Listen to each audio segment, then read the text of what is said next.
ఆలయాలకు గోపురం అన్నది ఆధ్యాత్మిక, శాస్త్రీయ, సామాజిక అవసరాల కోసం నిర్మితమైనది. తెలుసుకుందాం నేటి మహర్షి టాక్స్ లో.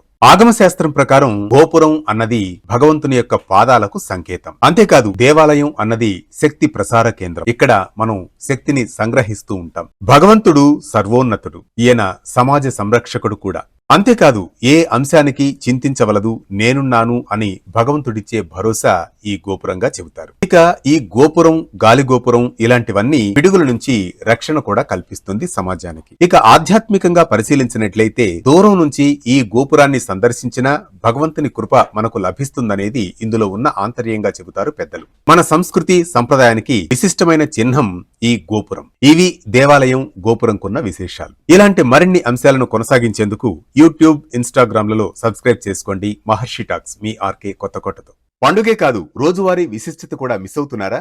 మన సంప్రదాయం మీ మొబైల్లో వెంటనే డౌన్లోడ్ చేసుకోండి. వేటు న్యూస్.